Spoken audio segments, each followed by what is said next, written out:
Good morning. Welcome back. Today's adventure is going to be very interesting. Darren and I, if you remember him from Chrome's 15-hour live stream, we like to make random projects. And today we want to go salmon fishing, and we made these downrigger brackets. And if you don't know what a downrigger is, we'll be showing that to you in just a minute here. What a beautiful morning. Gonna catch some salmon, D? Yeah, man. It's gonna be a good day. It's gonna be a good day. Complete experiment, literally a last minute thing. We already forgot the rods. I had to go back to my house to get the rods. So far it's going good. I'm sure it'll be all right. I better help him now.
Update, downriggers are on, we be fishing. Hope you guys like that drone footage, as good as we could do with it. We are working with very limited space. Very tight. Definitely the closest we've ever been. So give us a minute, we'll try and catch a fish. Most likely will be a bunch of cohos on right now because apparently they're very active in the area. We're hoping to get a Chinook, ideally, but if not, then it is what it is. So the brackets we made right there, there's a little rag in the way here, are holding up extremely great. So me and Darren kind of came up with this idea quickly. Darren had some time, he cut them up and then went to the shop and welded them. Darren is a carpenter, so he's a great welder. I've taught him.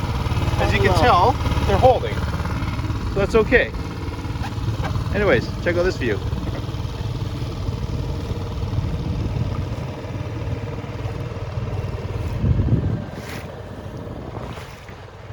Isn't that wonderful? Man, I miss this stuff. I guess I'm buying a boat soon. We haven't like hooked into anything yet, but hopefully soon. We're just getting out to the fishing grounds right now as we speak, so any minute now we're gonna get that big 30 pounder. Yeah, it's gonna happen. We're already kind of worried about how we're gonna get the fish in the boat, considering we're very limited on space, but that sounds like a future us problem. Oh god, I just hit record. This is awesome. Took it right off the boundary. Did he really? Yeah.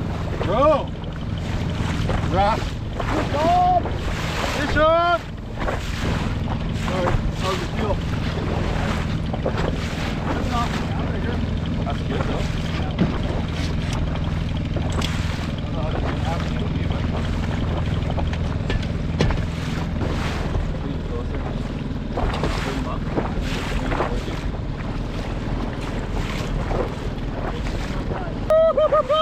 We got one! Yeah! What commercial? Didn't even need the net. Well, if we catch those, we won't. Cute teeth. Well, guys, it's official. We got one in the boat, a nice, beautiful hatchery coho. This has been a great little experiment of us making these downrigger brackets to trying this out on a 10.5-foot Zodiac boat, which I wouldn't recommend anybody do this. This is the open waters. Darren and I are both experienced boaters and fishermen, so for us, we were quite comfortable. The tightness of the overall boat was definitely, you can see us, hobbling around on our knees and stuff. It's not ideal, but it does work. So back in 2019, I did have a nice 17-foot boat, and I was having motor issues with it, and I kind of wanted to upgrade to something slightly bigger. And just as COVID hit, I had sold the boat, and then the prices skyrocketed astronomically. So I haven't had a boat since. Darren was kind of in the same situation. So we were desperate to try some salmon fishing, and we used this little 10.5-foot Zodiac. And you know what? It's working well. The brackets are working well. It is a beautiful day. I couldn't ask for more. This is our first time attempting something like this. So I'm going to say in the next future trips that we're going to be way more comfortable. We've realized what we should and shouldn't bring. And as for the downriggers, let's give you guys a little bit of an explanation on what they are, if you don't know what they are and what these units are. Here, I'm going to put up a quick image diagram of what they do. So basically, you attach your fishing line to this ball called a cannonball, and it weighs between 8 and 15 pounds in that area, whatever you decide to use. And it brings it down to a desired depth between 0 and 1,000 feet per se. You wouldn't go 1,000 feet. You would, in this area, you're generally sticking to around 80 to 125 feet. And that's bringing it to the level of where the fish is. You do need a depth sounder to kind of see where the fish are swimming at. In this case, we do not have one. So we're just going off of information of what people have told us, between 60 and 80 feet. And Jared and I know this area very well, so we know we're in about 600, 700 feet of water, judging by a map. So we're just kind of winging it, and obviously it's working. But anyways, guys, that is enough of that. Quick little explanation of how the downriggers work and our experiences. So let's get back to fishing, and let's catch more salmon, shall we? You all getting seasick? We ain't. Pretty stoked. We got one coho. He's a hatchery, so we're allowed to keep him. The wild cohos we have to throw back. But we're just excited we even got one. This is just kind of a experiment we thought we'd try. And you guys keep bouncing around here. There you go. How's that? How are you guys doing? Can you see well? Tilt you guys up a little bit. Really? Darren's got another one. I'm just going to make a quick note here. Generally, the guy reeling in the fish walks a little bit backwards towards the bow of the boat, and the netter nets it just in front of him, but we don't really have that option. As you can see, we're limited on space. That is a wild one because it's missing the adipose fin. It tells us we have to let this guy go. Bye, little buddy. Well, gee, money seems to be on the money. Oh, you got a glow, that's why. Well, Darren's got another one. Of course he does. Well, that looks like fun. I've seen adipose fin just before.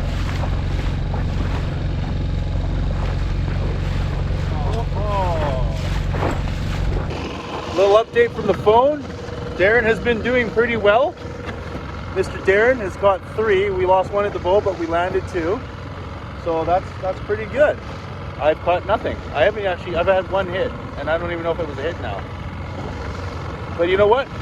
We're enjoying ourselves. Our little brackets that we made are turning out wicked. Well, I should say Darren made, but it was our idea. For a couple curious people, we've done pretty good. Check this view out, guys.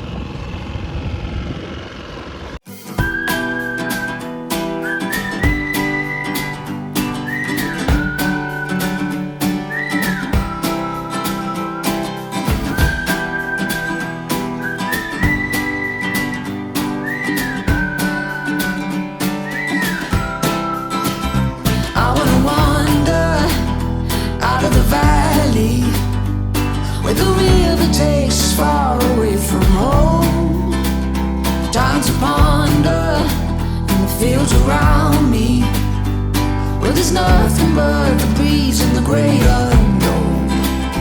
Leave your worries and your suitcase. All you don't need, nothing but you. So don't throw your hopes down a wishing well. It's your heart's desire carry you. Come and sail with me to the open ocean, where you don't have to dream because there's you. Ooh.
Oh, at least we're recording. Well, I got one. Harry's on the board.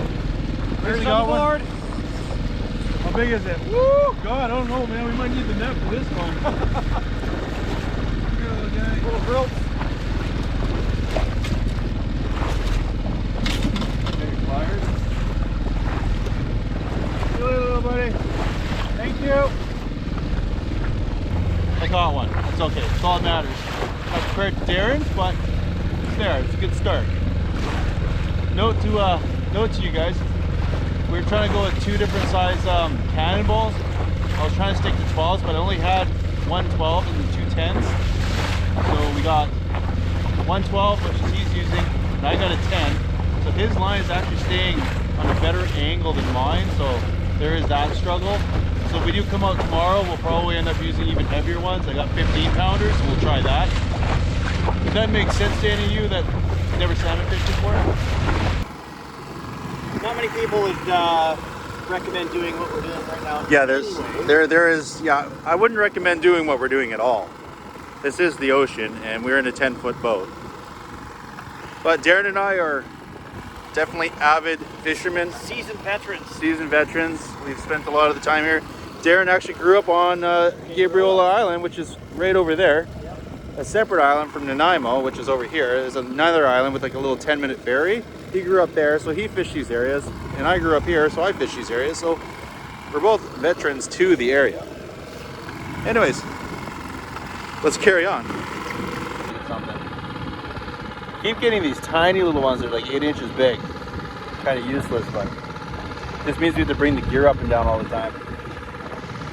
Another thing about boating, we're always so friendly. All right, Darren's gonna check his rod. Let's see what he's got. False alarm. False alarm. Now we're scared that we're dragging around these little tiny fish. Yeah, it's annoying. We didn't check it for like 20 minutes, and we both pulled up our lines, and they had a tiny little fish on it. So that was dumb. You gotta check your gear, guys.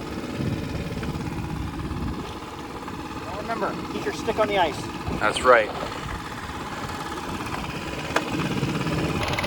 Here's an up-close video of what the downrigger's doing. That shows you how deep it is in the water. That's the counter. There's your brake. Kind of works like a car brake. Push on it, stop, release it to not stop. Once you get to your desired depth, you lock in the reel of your rod, bend it down a bit, that way you can see it. And usually if it's a big fish, it'll pull it right off that line and your rod will straighten right out, and that's a good indicator you got a monster. If not, it just kind of tugs at the rod, and you pop it off manually by basically just jerking it. Well, I got another one. Nothing to brag about once again. Kind of hard holding the camera. All right, little buddy, chill out. We'll let you go home.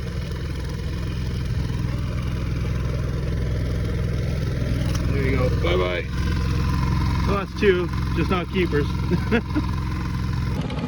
Well, we were about to go, and then it suddenly just got nicer out. But we haven't really caught anything since Darren's last one. So, I'm gonna hang out for another hour, I think. Look, it's so nice out here now. We were supposed to go in, but then we didn't. Let's get how fishing goes, right, Dee? Typical fisherman. Typical fisherman. Just one more cast. Just one more. One more pass. One more pass around. Just one more. Just one more. Okay, one more time after One that. more. Yeah, this was our last one, I think like 13 times ago. But yeah, this is our last one. It's so fast. Oh, you got one, you got one. Oh, nice one. Yeah. Batteries on that drone. Bring it above us, Darren. I don't know how to do that. Serious? Yeah, I have no idea. That's a nice one too. Just drive it towards us. Where is it? Left. Your left one will bring it forward. I just don't want to go down. Yep. Down. The red one is up and down. Alright guys, why don't we explain a little bit more what's happening in this whole scene, because there's quite a bit. So an hour and a half into the end of our day, we didn't get a single nibble until this very moment, which seems to be our biggest fish of the day. And I had been driving the drone around for close to 20 minutes, which brought it down to around 22-ish%. I was about to bring it in before we hit this fish. So while I'm dealing with reeling in this fish, I make Darren try to bring the drone closer to us. He doesn't know how to drive one of these things, and he was having a hard time, so he just simply brought it up to kind of keep it off the water because that's the best he could do. So I'm trying to land this fish in a hurry so that we can bring the drone in and land it. In the meantime, after we get this fish in, we see a whale. Well, Darren's seen a whale, and I was hoping the drone caught it from where he had parked it up in the air. Anyways, guys, let's check out this fish real quick. There you go. Time to go home. Drone time. Oh, look at the whale. Holy crap, there's a huge whale right there. Oh, no way. Yeah. Well, now that we got the fish in the boat, showed you guys, and then safely released it, it is now time to bring the drone back in because you can hear the beeping in the background just a second ago. Well, that's the controller telling me that the drone's at less than 15% and it needs to be landed ASAP. In the midst of all that, Darren didn't know what he was doing and he backed up and went up with the drone. I'll show you that right now. And we were hoping that the whale would have been in the shot, and going through the footage, it must have just barely been outside the shot. Now this clip will look familiar because I did use it earlier on in the video because it was so cool. But unfortunately, it didn't get the whale. I will let you guys know that now. But Darren did manage to get photos with it with his new iPhone 14 Pro Max, which turned out really well. So check this out. And by pictures of it, I mean he got the tail twice in two different shots. This shot and this shot here. I mean, it wasn't bad, but it's still cool to see, and it's the best we could do, since it really only surfaced a maximum about 3 times that we've seen anyways. Anyways, guys, let's carry on. So just to recap, this is the moment when we hooked into the fish, and then I pass off the controller to Darren, and while reeling in the fish, I'm trying to explain to him how to drive the drone, and in that moment, the only thing he could think of was going backwards and up, which is fine. At least it was safe up there, and then he could just wait for us to land the fish, which would take 2 to 3 minutes, maybe 10, depending how big it was. And in this moment, when we get the fish in the boat and he says, "There's that whale," this is the moment where we thought the drone would have caught it because it would have been at this corner of the screen down here. It must have just been barely out of the shot. It's a fat freaking fish, eh? A nice wild one there. Yeah, I just caught a nice big wild one. Unfortunately, we had to throw this back.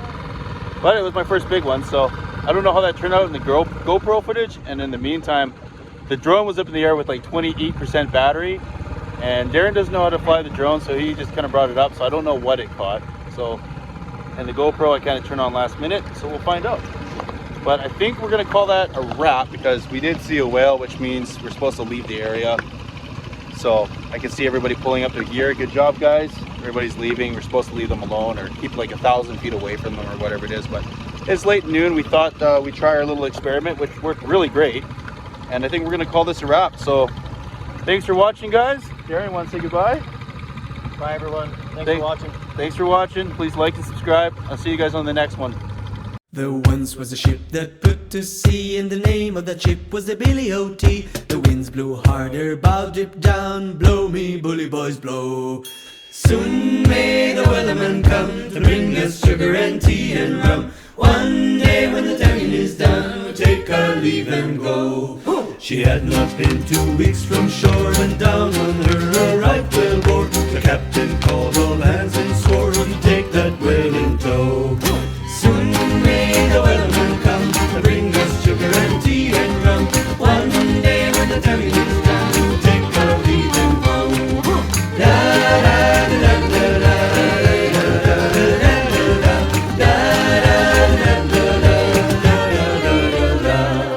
Before the boat had hit the water, the whale's tail came up and caught her. All hands to the side harpooned and caught her when she dived down low. Soon may the wellerman come to bring us sugar and tea and rum. One day when the tonguing is done, we'll take our leave and go. The line was cut, no whale was freed, and the captain's mind was not on greed. But he belonged to the whalesman's greed, she took that ship in tow. Soon may the wellerman come to bring us sugar and tea and rum. One day when the tonguing is done, we'll take our leave and go. Da da da da da.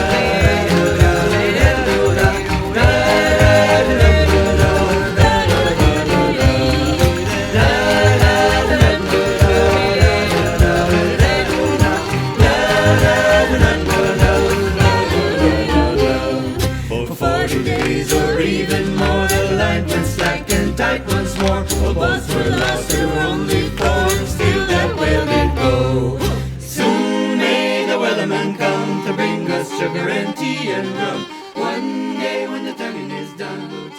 leaving home.